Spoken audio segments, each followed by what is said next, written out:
Hello and welcome to Cool Stuff by Simplified. My name is Gurjot. My name is Michael. Today we have Tobias. Hello, everyone.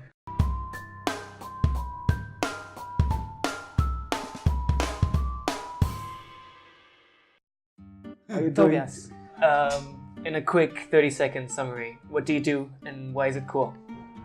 We offer direct marketing for smallholder farmers who are far away from their end customers. Okay. And so why is this cool? It's really cool because, when you go here to a farm shop, you can buy products which are really unique, which you cannot buy on the supermarket shelf. And you get to know the farmer, you get to know the origin, a bit of the story of the product.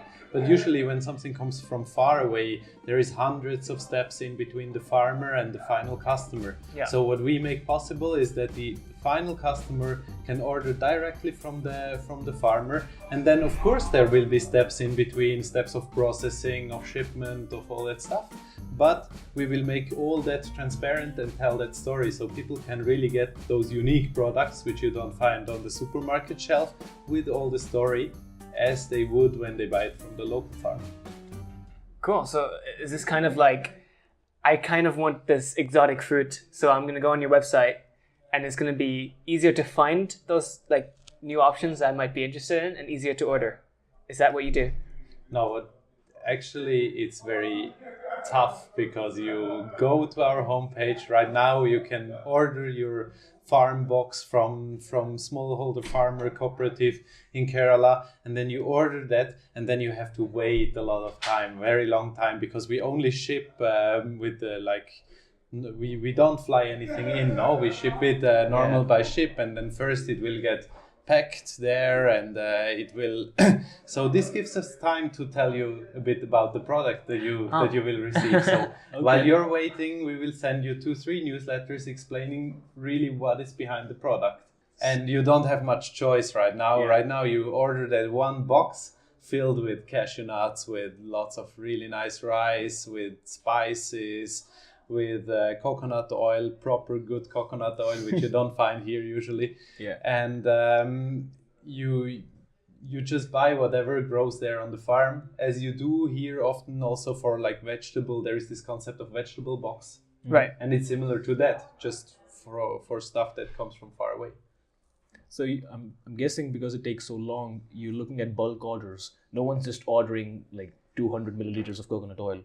Exactly, and that's the whole concept behind it. That's why it's called crowd container, because we need a crowd of people to fill a container and to make it worth shipping it So to an entire Switzerland. building could get together and order food for themselves. Exactly, and what we are doing now for 1 month, for the next 30 days, because it started today, the next order, we are collecting orders. It's called, it has been coined the term of crowd ordering. Okay. So the biggest newspaper, NZZ here, has coined that term that exactly reflects what we are doing.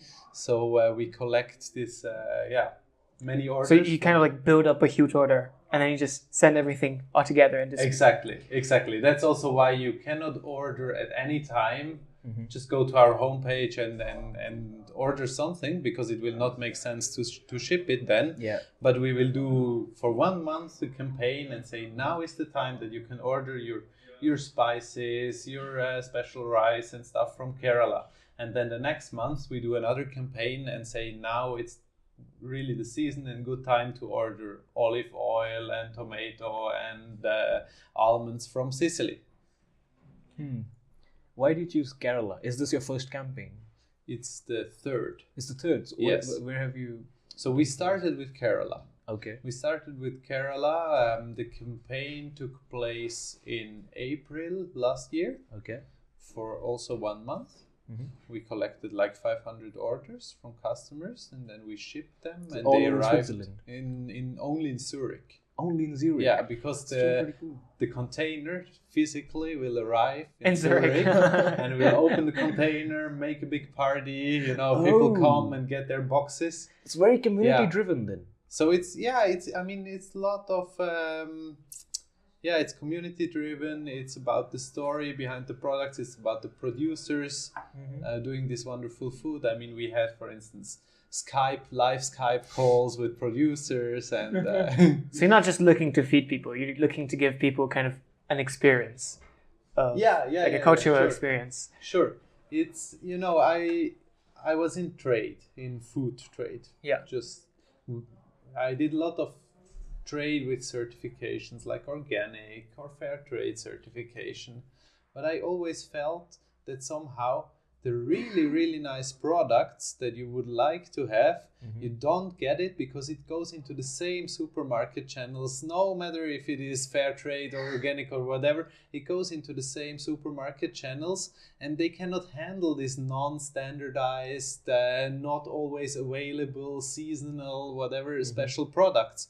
So what you get in the end, you always get the same standardized stuff just from producers who try to behave a little bit better than their peers, no? And what I wanted to do is to work really with smallholder farmers who have like special old varieties, really nice food, and bring this food to the table, no? Yeah. And the other motivation was also that there is so much good stories getting lost because of that certification game. Because a certification gives like a level, like it's like if you can just manage to get certified, you are safe. So you don't tell more, no? And the guy who wins is the one who just reaches the certification with the least effort, no? Yeah.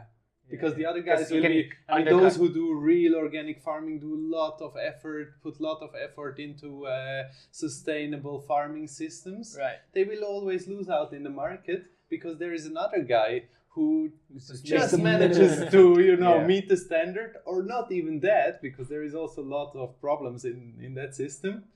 And then he will produce it cheaper. So I wanted to bring that to different food, which it is very difficult to find a market access otherwise, to the end customer. Also because I believe it creates value also for the end customer because it's unique products. Yeah. Yeah. Can you give us some awesome story examples? Like you said, there's this like huge story. I guess you've experienced them or seen them yourself.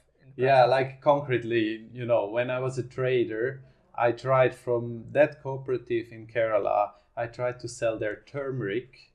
What's turmeric? Turmeric is like a yellow spice. It's a powder. It has some medicinal properties. Right. And it's In German, also just a spice. Yeah, in German it's called Kurkuma or Gelbwurz. And so I mean, you can find it here on the supermarket shelf. And I tried to sell that turmeric to one of the big supermarkets, no? And then it ended up with huge problems because like the bulk weight was different. And then the glass was only half full because from their usual supplier, the bulk weight of the turmeric they get is like, it's lighter, so it fills up the glass more easier. You understand? Yeah. So we were all like, what should we do? No, it was only 2/3 full with the same quantity, with the same weight, and we said like, what's happening? No, and the guys were really angry, from the supermarket, and there was big discussions, and we lose a lot of money, in the end because of this. And I was trying to find out what happened, no, because we didn't really define it in that specification sheet, and it just got very, very difficult. Then what I found out is that actually the turmeric that you have on the shelf here, they take that root and they extract part of the essential oil, which gives it the nice taste and also the medicinal properties, no? Yeah. They extract this from that root and sell it to cosmetics. And then they use the fiber, they mill it, and they fill it into the glass, no? And of course, then it's lighter, it fills up the glass quicker, and at the same time it's cheaper, no? Yeah. But we had the good product. We had the authentic, tasty, nice turmeric, but we were not able to sell it to a supermarket because everyone buys from bigger industrial players who, somehow make a cheaper product, which isn't that tasty, but it's it's lighter and cheaper. Yeah, kind of like giving the opportunity for people to go past all the corners that supermarkets cut to bring their products more efficiently and cheaper. Yeah. So you have like the natural stuff, the real stuff. Yeah, you can. I mean, it's a game. The trade, which I was in trading, I know more or less how it works, is about availability. Everything has to be available at any time, because here, when you see salaries, when you see the expenses of supermarkets, they cannot afford to have an empty space in their in their store. So it's all about availability.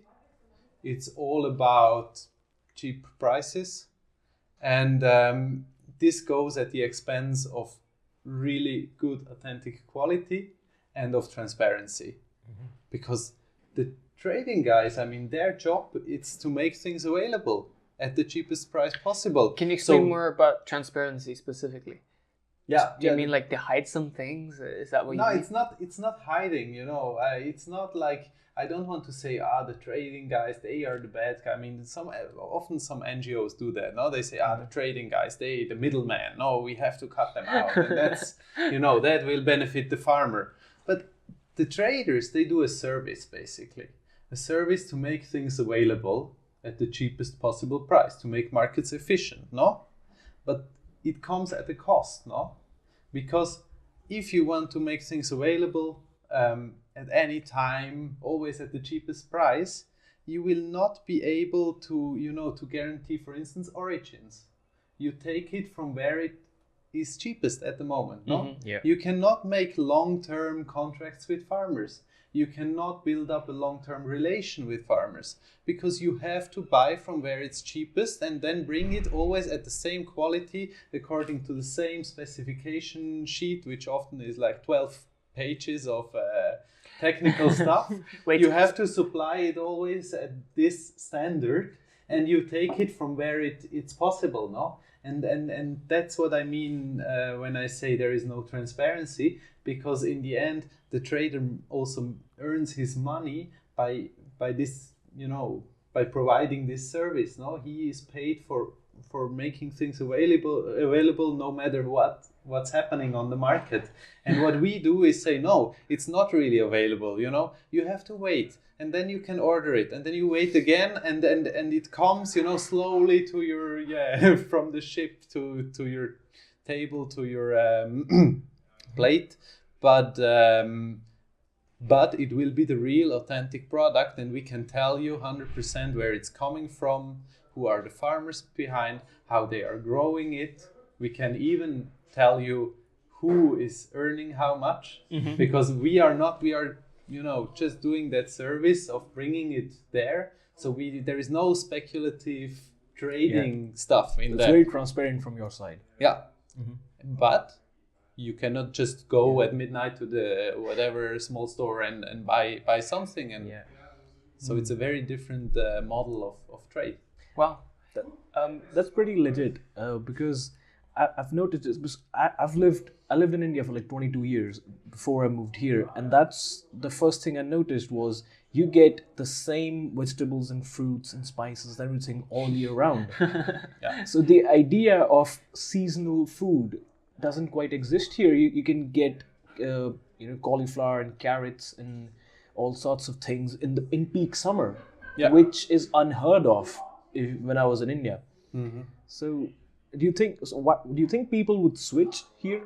I mean, because they'll be like, well, why should I wait 3 months just so I can get this coconut oil from authentic farms in Kerala when I could just go to this Indian store or even at Coop and buy that?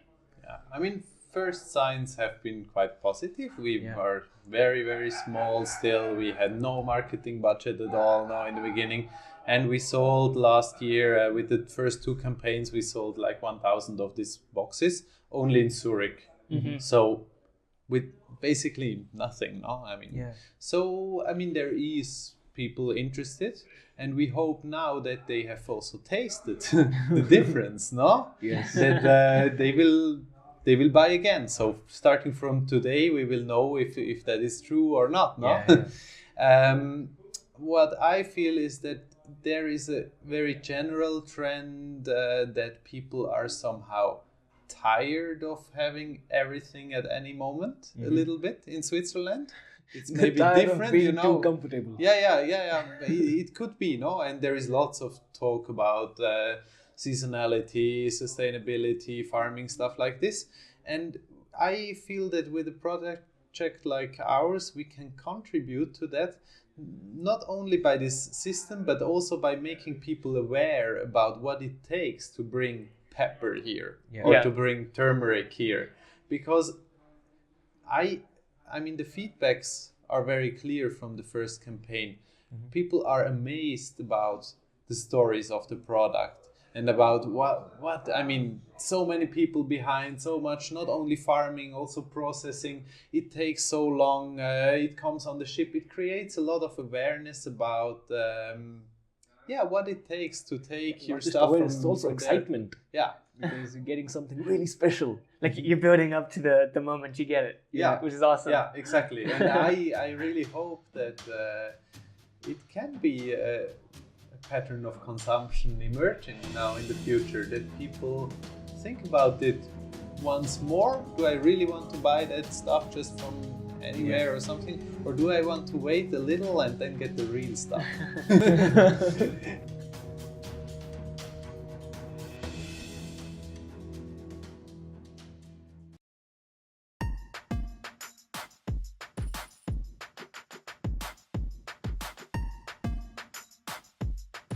I'm curious about like importing these foods into Switzerland, because we know that Switzerland has somewhat of a reputation for being strict on imports.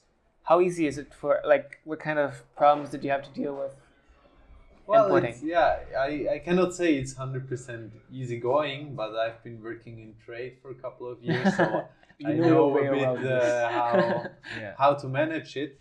So far we have been lucky, so no major troubles with bureaucracy or something like this, but that could happen one day, and then you have to handle it. I mean, it's normal that one day they will open your container and take some samples, and we follow, of course, all the quality assurance policies that you should follow doing something like this, and we make sure that our products are safe and healthy. And from that point of view, I'm not so much afraid. It might be that in the future our customers may have to wait another week because the container got stuck at the border. That can happen. Otherwise, our products are according to Swiss standards. Great. Do you think your model could also be applied within Switzerland?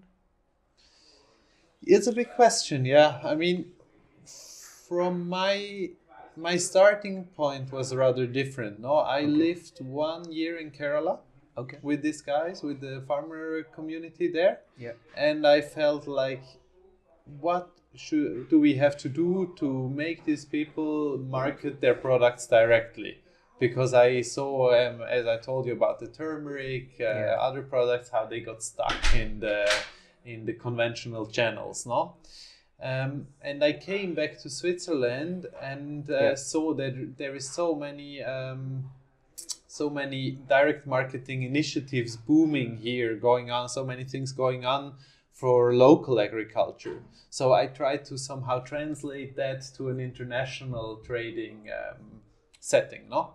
So my priority was to make what locally already is possible, to go directly to the farm or to work, be part of some direct marketing efforts or initiatives, to make that possible for cross-border.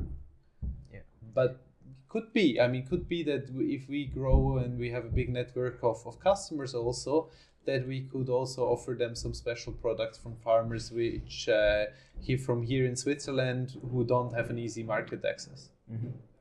What's your average waiting time? So you place your orders it started today, you said. For the next 30 days, you'll collect orders. So when does your shipment arrive? So India is far away, no? It takes quite a lot of time, and it also takes time there to collect all the products, and some of the products have to. I mean, some of the products are already there, already processed. Yeah. Others they will have to process still. So the shipment will arrive only by September. Okay. Yeah. Whereas for Sicily, 3 months like this. Yeah. Whereas for Sicily, it's a bit easier. We can have it in around 6 weeks. Okay. It depends on the origin. And also we don't want to, I mean, India, we could maybe push it more, but then it would arrive in midsummer and there is no one here. And it's not ideal. And whether you wait 2 or 3 months, it doesn't really matter. I mean, this is what we felt from the acceptance of customers about like waiting for a long time was much higher than we expected. Generally, customers were cool with waiting for their stuff because anyways it's not something that you. So you initially mentioned about fair trade and all these other labels. How do you ensure that the materials that you are sourcing, like the people who are making it, aren't going through some bad working conditions or anything? Or do you just have to take the word for it? I mean, what we do is mainly we try to make things very transparent. So you can, I mean, first of all, we tell everyone for each product how the whole split of the value or of the price you pay is, how much the farmer will get, how much the processors in between will get, how much goes into logistics. So that is already available. You know how much the farmer will earn, no? Yeah. But of course, that is still a very much simplified story, no? Further, you can, for instance, we don't try just to create some marketing images and then you cannot look behind that. But for instance, you can connect directly to the farmers or to some of the producers on Facebook. Okay. We make that everything open. We have a Facebook group, which is called the community container, and it's open to everyone. You can go there and ask some questions. We will try to ask someone to translate to Malayalam or to whatever, and there can be some interaction. But that is still starting but not because we are somehow blocking it off, but because it takes time. I mean, but if you, for instance, you're most welcome to order your box and then get in touch with the farmers in Kerala and ask them what they are doing. And we believe that this will, with some time, just create a much richer image of what is happening there than any certification can do. I just want to say I have seen many, many things working in trade. And I would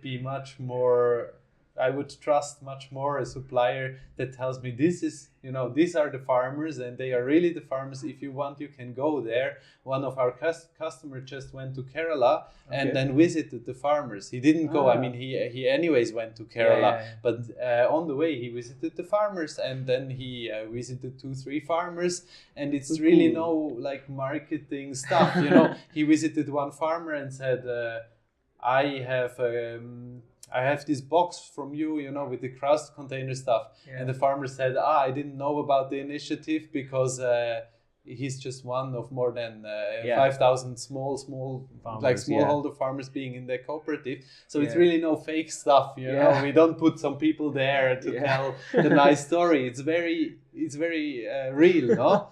And I believe that is much more valuable than any certification. It's a great story. You fly 6,000 kilometers and Google, I've had tomatoes from your farm. That's a great connective story. How do you see yourself expanding from here? I mean, right now it sounds like a very novelty business. Mm-hmm. But if you should grow bigger. Yeah, we have to. You have to. I mean, no choice. This is a great initiative, and I really hope you do grow bigger. How do you see it growing? Because that would bring in new problems of quality control and more demands from the end user. Yeah. How do you see that?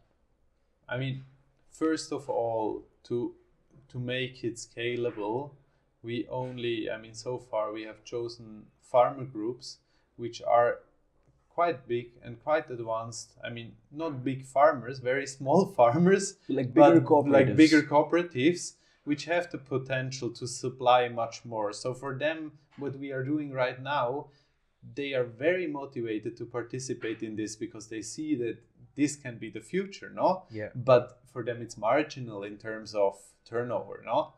And this already, I mean, makes it much more scalable. I mean, they hope they are pushing us, and we are pushing to make more containers in different cities, in different locations, no? And now we started slowly to expand. This time you can order from Bern also. Oh. The container will come to Bern.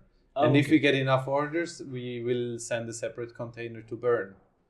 So like step by step, and I had many requests or many people from abroad also asking me, oh, that is so cool, can we do this in our city? And of course we say, yeah, you're most welcome, and we can coach you and we can teach you how this works. And of course we have the supplier base, no, which is the most important thing. I mean, Yeah. that when you say in terms of quality, I think we really want to become that open platform where producers and consumers can meet, no, and exchange goods directly, and somewhere in between there is a platform just organizing stuff, no? Yeah.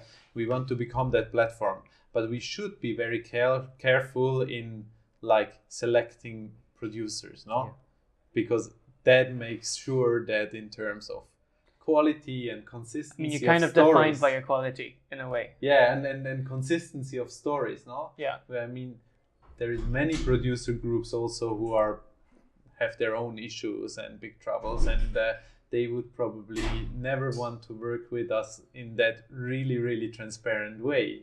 Because tomorrow you could have one of the customers at your door, no? Yeah. Yeah. Then if you are a big plantation owner, but we told everyone it's a small farmer, somehow, you know, Yeah. You lose difficult. But we have to be very careful in selecting and getting to know the right producer.